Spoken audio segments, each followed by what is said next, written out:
Hi, this is Simon Chan, and welcome to my No BS, No Hype network marketing training. Members of my mastermind coaching groups can ask me questions on a weekly basis, and today's question is really a leadership lesson and how leadership is about teaching, right? Leading. And it's not about ego, and you can't be defensive about certain things. So let me read the question to you. Sometimes, Simon, I feel that my upline may have done something that I don't quite understand. But when I confronted my upline said that I didn't trust him or her.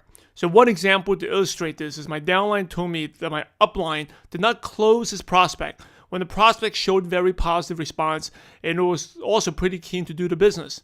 In addition, my upline did not attempt to close at all. When I confronted my upline, this is what happened in the conversation. So I said, "How was the appointment?" The upline said it was okay. And I asked, did the person sign up? The upline said no.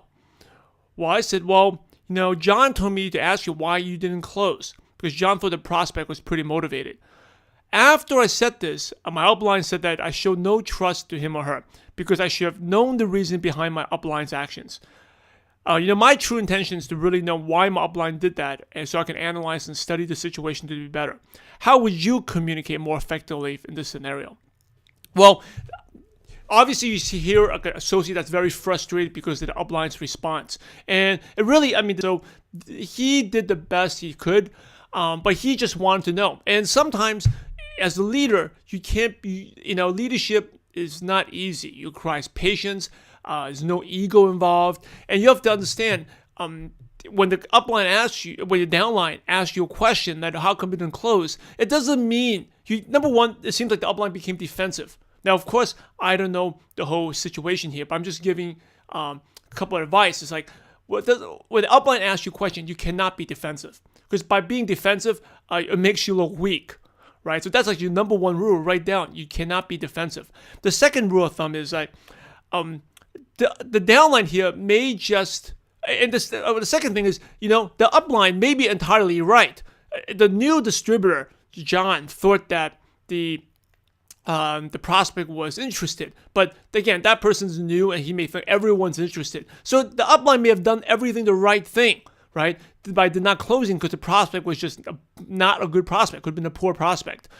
But it's the way the leader communicated that frustrated the downline. It's actually not the result, but the way it was communicated. And that's why it goes back to communication is so important, from the prospecting process all the way to the teaching and to the leadership. And this business is about being the best teacher. Remember, you can sponsor a lot of people. You can make some short income, get signups. But if you want a long-term duplication, it's about teaching.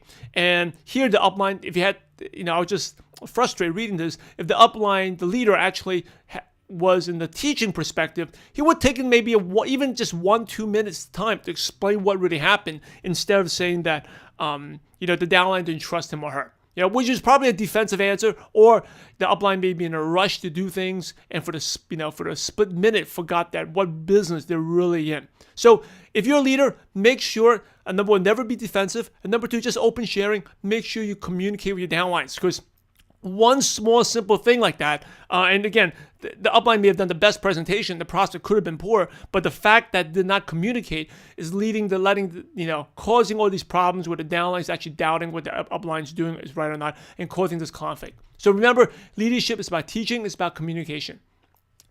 Thanks for watching. This is Simon Chan. Thank you for watching my No BS, No Hype network marketing training. And remember, we're in a profession to help others. So go out there and have a positive impact on someone's life today. God bless you all.